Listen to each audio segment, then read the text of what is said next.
everyone, so this is Priya Voshne and I again welcome you all to the new video. Finally, we are doing the theory of ideas in this video after learning about the allegory of caves and the sophist for Socratic tradition. So if you have not gone through that videos, then I'll give the link of those videos in the description. You can see those videos, and obviously after going through through those videos, this video will be very much clear to you, but I'll try my best to incorporate as much as I can in this video only. Okay, so let us start. So theory of ideas is one of the most important theory of Plato. So as I said that we had covered this allegory of caves, and we have also covered the sophist with Socratic tradition. So you can go through that video. Okay, I'll just jump directly to the theory of idea now. Now, before going to the theory of idea, it is very important to understand what is an idea. What do you mean, or what scholars mean when they say an idea? See, to understand it, think it this way, right? So, what scholars have done was scholars have actually classified the reality, right? Scholars have basically classified the reality into two types. One is the matter.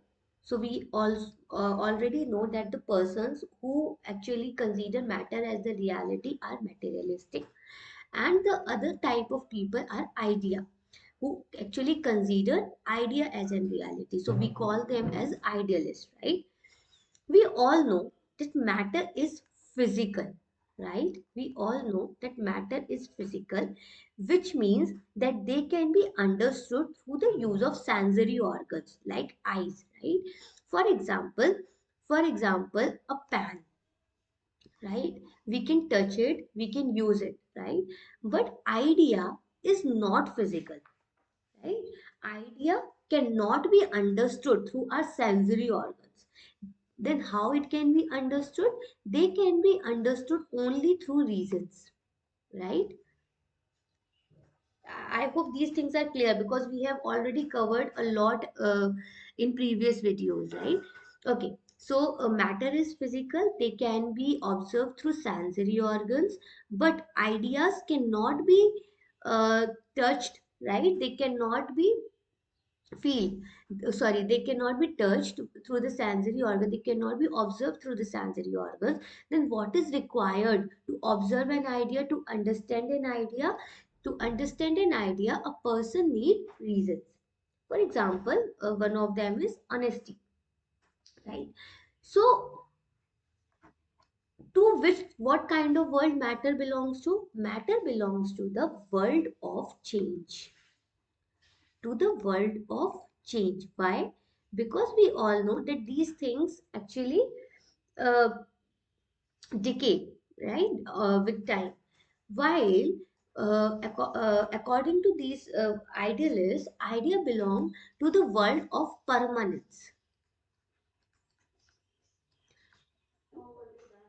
Permanence. So, do you remember the Plato's theory of soul, in which we have actually categorized the things like there are two parts of a personality. One is the spiritual self, second is the physical self. The physical part basically decays, and while the soul, which is the permanent part of the personality, always remain as it is. It actually goes to the kingdom of God, right?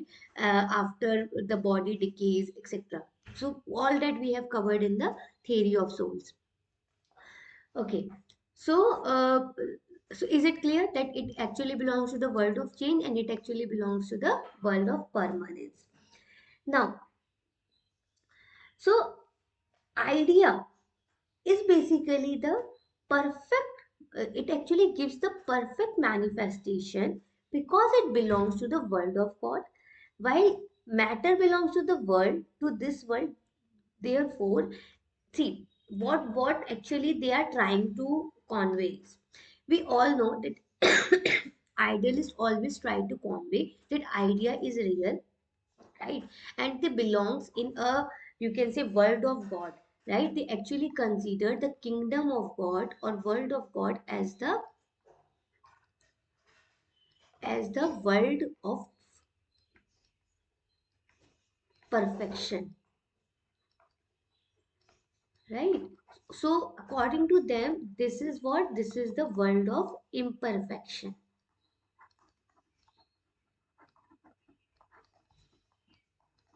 right? So I hope you have understood the concept of idea. So idea is something which can be observed through reasons. It belongs to the world of permanence, and it is the manifestation. It is the perfect manifestation.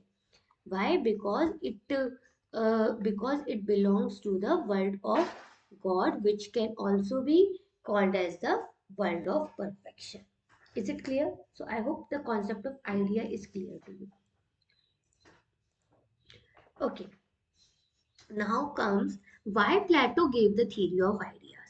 So, in order to understand why Plato gave the theory of ideas, I want you to just recall that what was the objective of Plato. What Plato wanted to do. Plato basically wanted to make Athens, which was his motherland, to make Athens an ideal state, right? Now, as we have also discussed it earlier, then in order to form an ideal state, you first have the idea of ideal state. Means you should know what is an ideal state, what do you mean when you say an ideal state, right?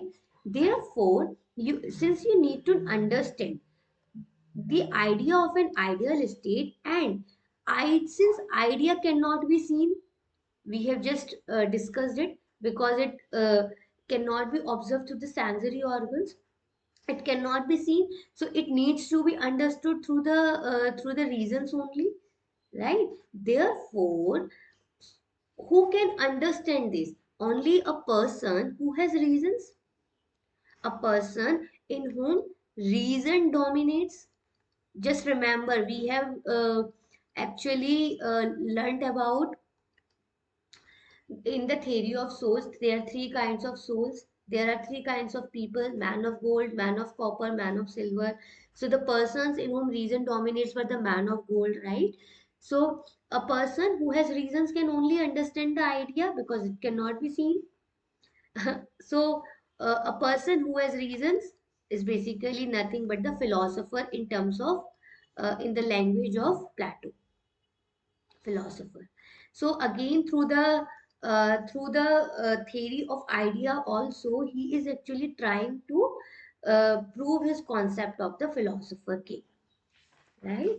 Okay, now reality is the shadow of idea. So this is what the theory of Plato, or the theory of idea of Plato, right? So this is one of the most important statement. So in the exam, you will find a direct question that reality is the shadow of idea, comment, right? So now we will try to answer this question. So what we need to prove is reality is the shadow of idea, right? So before coming to the answer, let me just uh, show you that how to write answers to such questions, right? See, such a questions, first of all, needs introduction. So first of all, you need to introduce it, that from which theory this statement is taken from, or you can actually give an intro of the, you can say, Plato, uh, or the person who has given this idea. So basically, in 1 to 2 lines, you need to give the introduction, and introduction is always much and more appropriate when you give the reference of the theories from which these statements have been taken from, right? Second part, second, you should mention the context, that in what context the author is talking about, right? In what context this statement has been given, or the or the theory through sorry, or the theory from which this statement belongs is taken, right? So second was the context. Third was the source of influence. So what was the source of influence? For example, if I talk about this, so Socrates' theory of knowledge was one of the most important influence on the Plato, right? Source of influence. Third is the how, or you can say basically explain it as Plato has explained, or as any other thinker has explained it, or as Plato or thinker has explained it,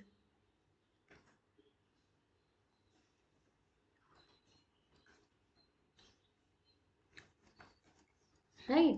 And next, what you need to do is you need to critically examine it. So this is basically the structure of the answer which you should follow whenever you are writing an answer for such a questions, for the statement based questions, right? Okay, so what we will do is we will now understand this statement and I'll try to put it in this structure only, right? So first of all, talking about the introduction, right? Talking about the introduction. So intro, what you will say? As I said, that you need to mention then from which theory this statement has been taken from. So above statement comes from Plato's theory of ideas, right? It comes from Plato's theory of ideas, where he explains the nature of reality. Nature of reality, right? So, what kind of reality he has established? So, what he says that idea is the ultimate reality. See how beautifully we have actually introduced this statement. We have actually written the core of the statement in one or two lines only. So, what we have said is that okay, this above statement comes from Plato's theory of ideas, where he explains the nature of reality. So, he has established that idea is the ultimate reality, right? Next, what I said, what next comes in the sequence? Just a minute. Let me just. Okay. Next comes the context. You need to give the context, that in what context the thinker is giving has given this theory. So we all know that the context of his theory of idea can be found in his concern with the state of Athens, right? So according to Plato, Athens was in bad state, right? Athens was in bad state, right? Why? Because of the ruling class. Why? Because according to Plato, ruling class was ignorant. Why it was ignorant? Because they were running after power and money. Why they were running after power and money? Because they think that they are the that money and power are the source of happiness, right? Because they were ignorant to know or to understand, because they understand that power and money are the source of real happiness, but this is not true, right? So basically they were ignorant about what constitutes real happiness, right? So what Plato is trying to do is, so basically Plato is trying to give ruling class the knowledge of what constitutes the real happiness, right? So this was the context. I hope things are clear to you. First of all, the statement has been taken from the theory of ideas, right? So in which it is saying that it is trying to uh, he is trying to explain the nature of reality. So according to Plato, idea is the ultimate reality. If I talk about the context of the theory of idea, then it can be found in his concern for his motherland, that is Athens.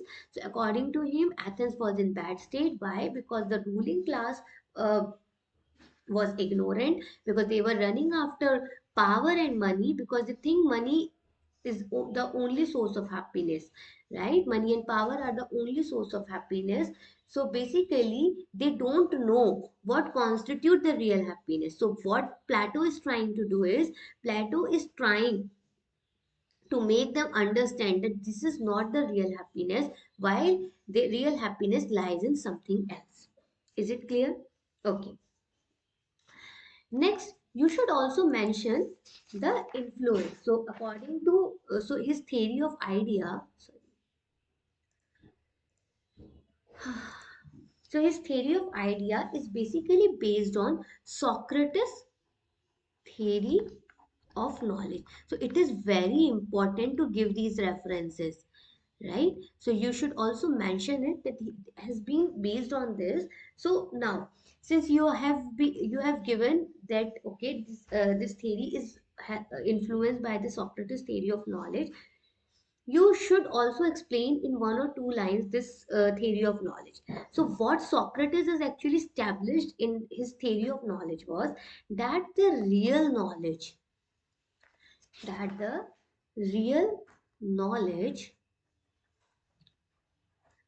is the knowledge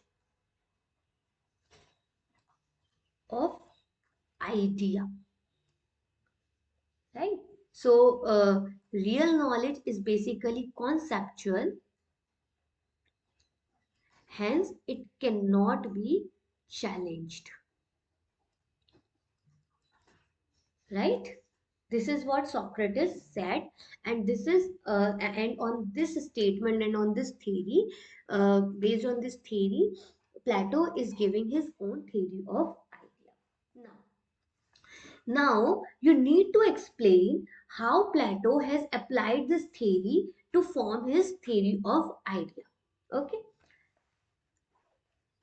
So what Plato is doing is, Plato has used this theory, right? His So we are actually now explaining, right? What we are now explaining this statement. We have actually come to the third point. So what we have already done is, we have written the introduction, we have set the context, we have actually told about the source of influence, as I said. Now we are explaining it as Plato or the thinker has explained, right? Okay. So what Plato has done is, he has actually applied this theory of knowledge to his understanding, or to his understanding of reality, right? So basically reality, as we have also discussed, that reality has been a matter of debate among scholars, right? So some people believe that matter is reality, while some scholars think that idea is the reality, right? We have discussed about Sophist and Socrates, right? So for some people, matter is the ultimate reality, while for some people, idea is the reality. So for Plato, what Plato think is that people who think matter is the reality, or matter is real, this thought is rhetoric. I'm sorry, rhetoric. Plato calls, so basically, for Plato, the view that matter is real is rhetoric. So what Plato says is that if we apply dialectics, remember, dialectics was the methodology which was propagated by Socrates, right? So if we apply dialectics, we will able to understand that that idea is the reality and not the matter, right? So according to Plato, idea is the perfect manifestation and belongs to the world of permanence, right? So what Plato says is that money and power money and power can bring satisfaction to the physical self, right? To the physical body. He says that it brings satisfaction to the physical body, while while idea like honesty, right? For example, honesty gives satisfaction to the soul, right? So what Plato says is that we actually take worldly things as real only because of our ignorance. See, this ignorance is a very, very beautiful word, and you are going to actually know about it. You are actually going to find this word a lot many times, right? In the philosophy, especially when you are talking about Socrates, Plato, Aristotle, and all, right? So what Plato says is that those people who consider matter as real and worldly pleasures as the ultimate happiness are actually ignorant. They who consider this as ultimate happiness are actually ignorant. What ignorance they are having? They are actually ignorant of what constitutes the real happiness, right? So to show this he has also given the concept of allegory of caves, which we had discussed in our previous video, so I'm not going to talk about this in detail here, right? So he has given the concept of allegory of caves uh, to prove his point that worldly pleasures or these matter is not the ultimate happiness, right? So what he says is that when we consider worldly pleasures and ultimate happiness, then our position is similar to the prisoners in the cave, right? So what he says is, however, when we get the true knowledge symbolized by the sunlight, remember, symbolized by the sunlight, then only we will realize that what we consider real was just the illusion of reality. While reality is far more beautiful than the illusion of the reality. Is it clear how he has used the concept of allegory of caves to prove his point? Right? Thus, Plato basically wants to teach the ruling class the true meaning of true happiness. He wants to teach the ruling class the meaning of true happiness.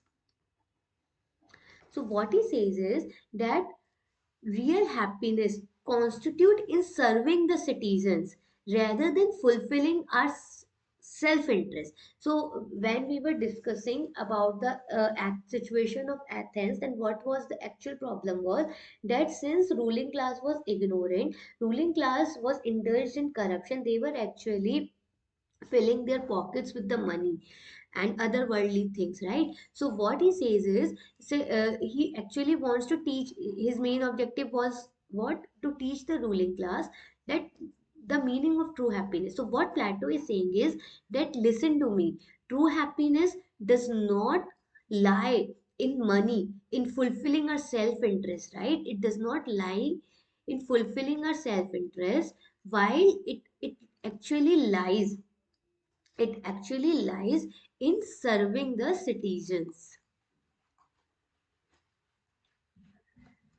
right? So what he says is that it is our ignorance and short-sightedness if we assume that our interest is different from the interest of our people, right? So this is what the Plato's theory of idea is. So now comes the last point, that is critically examine, right? So in critically examine, what all you can do is you can actually quote other thinkers as well, and you can compare the ideas of those thinkers with the ideas of Plato. You can also quote the situations which are prevailing in currently prevailing in the society, and you can also quote them in the critically examination.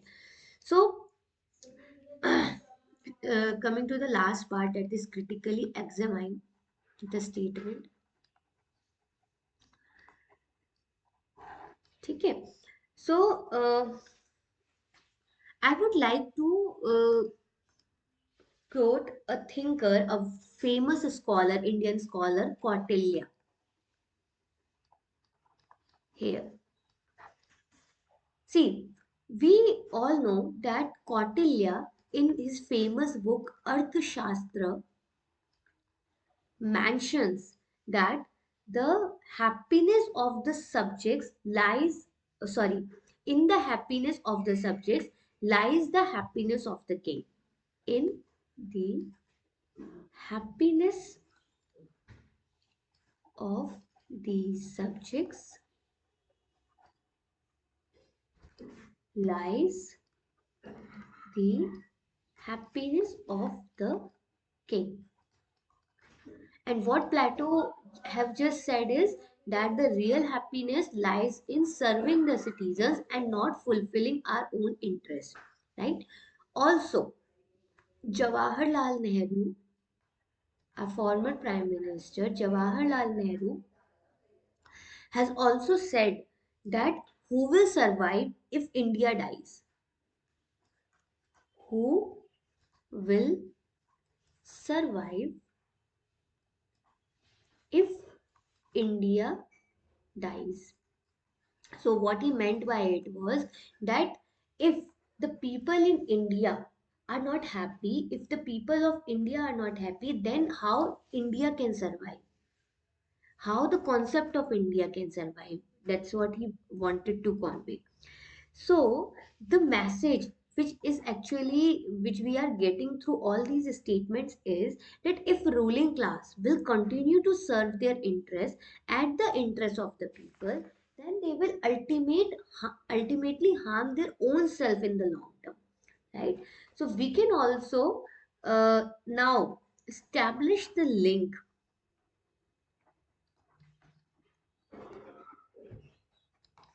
between Plato's theory of idea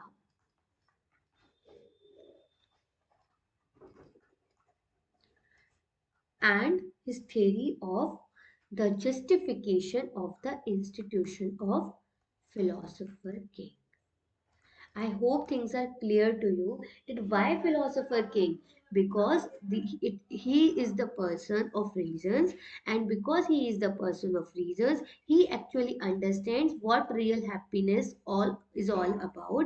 So the person who is a philosopher king, or the person who has reasons, will never run after money and power, since he or she will never run after money and power. Therefore he or she is, you can say, it's very obvious that they will provide a good governance because they are not corrupt. This is how actually Plato is trying to convey his idea to reach the conclusion. So his conclusion is basically this, his theory of philosopher king. So he has given many more theories to reach to this conclusion. Right? So this is all about the theory of idea. We have also discussed that how to answer the statement based questions. So practice a lot many questions as much as you can. So this is all in this video. In the next video, we will talk about the Plato's theory of justice. So it is one of the very interesting and very important theory, right? And you will really enjoy when we will talk about the theory of justice. I hope you have also enjoyed in this video. And if you really like this video, then please share it with your friends. Please like and subscribe it. Thanks a lot for your time. Take care. Bye bye.